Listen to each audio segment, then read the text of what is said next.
Hey guys, what's going on, and welcome back to this 1967 BETSY Shelby GT500 Mustang Rescue rebuild. And if you guys noticed, I got my new threads on.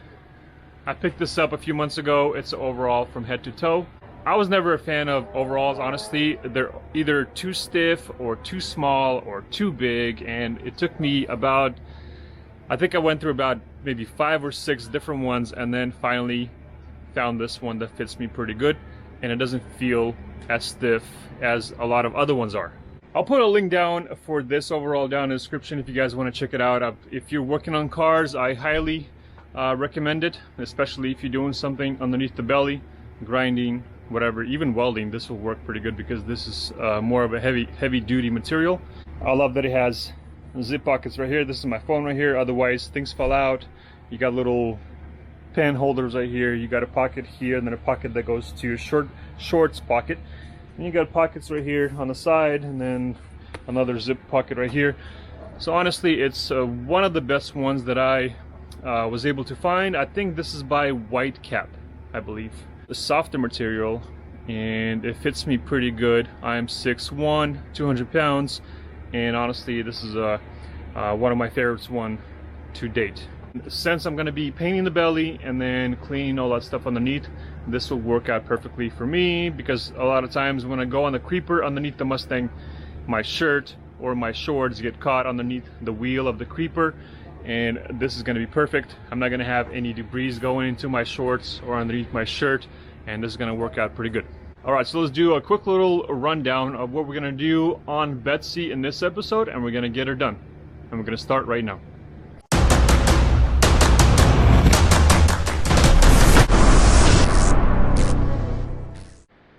Alright, so the hood is on for now. I'm going to be realigning all of that after I install the fenders and the nose. I'm going to go ahead and paint the belly. Once the belly is painted, I'm going to clean up the transmission and get that painted as well, and I can install it underneath the Mustang. And Eleanor is going to help us work on BETSY. Hey, where are you going? Then once the transmission is installed, I'm going to connect and install the exhaust and see if that lines up.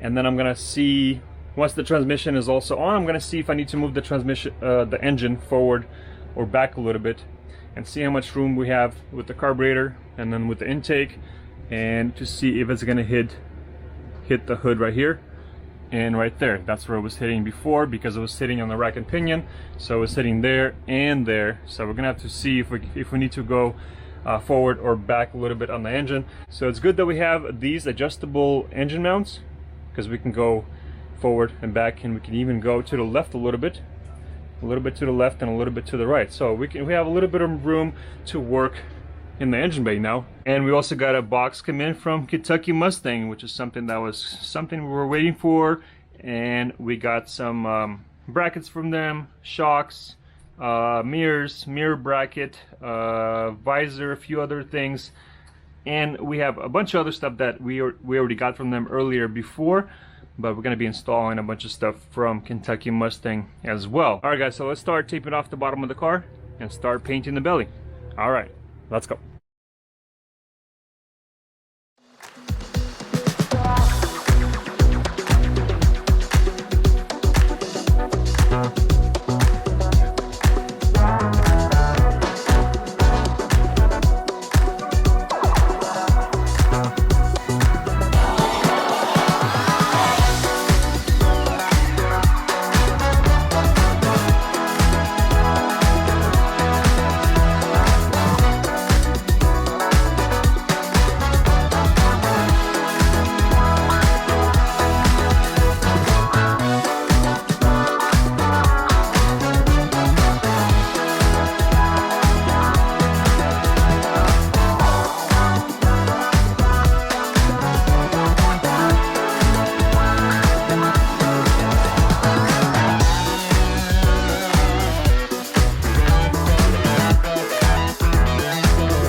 Alright guys, here you go, and the engine compartment is finished. It looks a lot better, cleaner. Fender aprons, nice and good. The belly is all done. Everything is dry.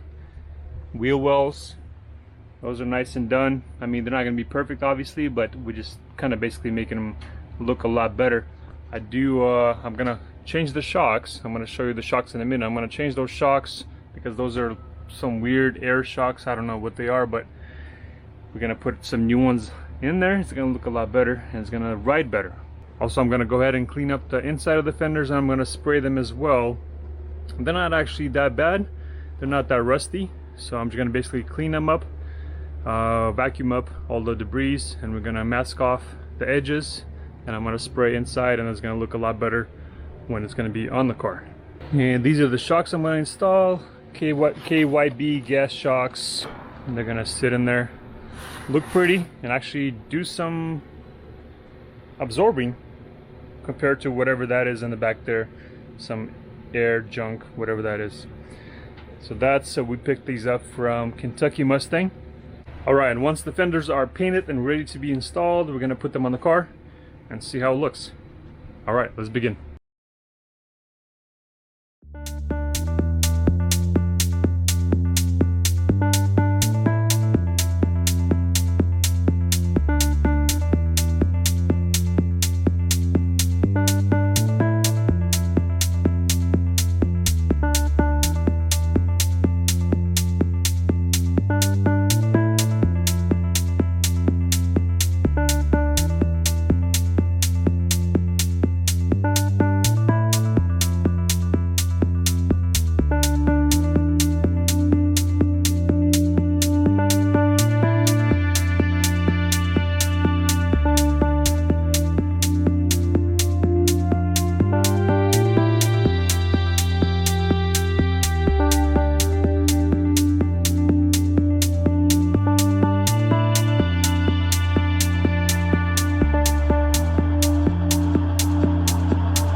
Alright guys, so here's what we got so far. Finally got the doors aligned. That took forever.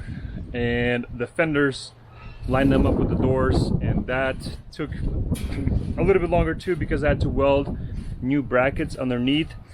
Some of you guys remember when I was removing these fenders when I got the car, it was welded. The fenders were actually welded to the car, so I had to like grind and cut and all that stuff because there's no mounting locations on the bottom here, and I had to weld in a new plate, then fit a thread insert type of thing, and then now I can actually mount it to the body and not have to weld it. So the gaps turned out to be a lot better now than they used to be. We'll go over that when I actually get the car on the ground, clean it up, and we'll compare it to the previous gaps. Doors, the best way I can line them up, they close a lot better now. There we go. So that works pretty good. That's all done. Obviously some things I can't fix, like, you know, gaps like these right here. It's a little too big, and obviously the kit was not installed perfectly, so it's going to be a little bit off. So, but it is what it is. I still got to play a little bit, push this out. I don't want to push this out too much because then this gap is going to get too big. So I'm trying to make it kind of find a neutral ground where I can make it look good but not ruin the other spots. Badge right here, I was playing with the badge and I'm like, well, it's not even really stuck to that because it was only stuck on this side and this side, so I have to redo the badge as well. And that door, and it's crazy windy, and it's insane right now with the fires and the winds. It's insane. This door closes a little. I gotta do it a little harder, but it closes a lot better. The lines line up a lot better. So I gotta redo the stripes on the bottom on both sides. They're kind of weird, so I gotta redo all that, and which is not that big of a deal, but it's, you know, it's still money. I lined up the hood with the fenders. I still got to play a little bit here, do the hood, tilt the back part, move the back part a little bit to the right, and that's going to be nice and perfect, and then that will fix this smaller gap right here. So I just got to go a little bit to the right, and it's going to be perfect. And it's not going to be obviously perfect, but it's going to be a lot better than it was. And then I got to install the radiator, obviously, do the brake lines and wiring to the engine, and that should be good to go. So that's pretty simple stuff. The hardest part is actually lining up all these panels and doors and fenders and hoods and all that stuff. So that's pretty much ready to go, and just needs a little bit of fine tuning. And so now what I want to do is actually want to throw the transmission in, and we got this Strongman low profile transmission jack. Pretty good stuff. It tilts left and right, forward and back, and it's pretty low profile, so it'll fit under the Mustang fairly well. I gotta go through the gap here, but it'll still fit, so I don't have to jack up the Mustang anymore than I need to. And then once this is in, we're gonna connect the drive shaft, and also I gotta change and also I'm gonna change the rear shocks. Oh man, this one is crazy. Insane stuff. Well, anyways, enough talking. Let's get to the time lapse and get this stuff done. All right, let's go.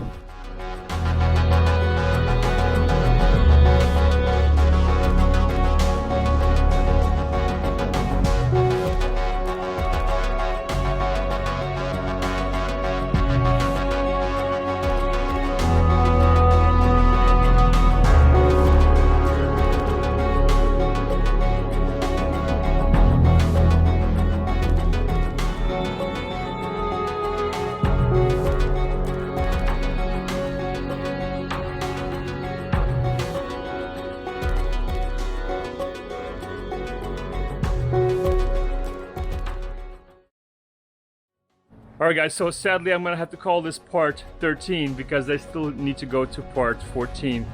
Reason being, something came up, little emergency, so I have to take Matthew and meet up wipes somewhere on the way to work. So kind of sucks, but I was hoping to get a lot more done today. But whatever, it is what it is. It's a little crazy, windy, dusty, so I've been getting dust in my eyes and debris in my eyes. if the wind comes down, and I'll be able to finish everything else. So the transmission is pretty much in. I just got to figure out what to do with the bracket for the transmission. And for now, it's gonna sit on the jack. So guys, once again, thanks for watching. If you're new, please subscribe, and we'll see you on part 14. All right, see you on the next one.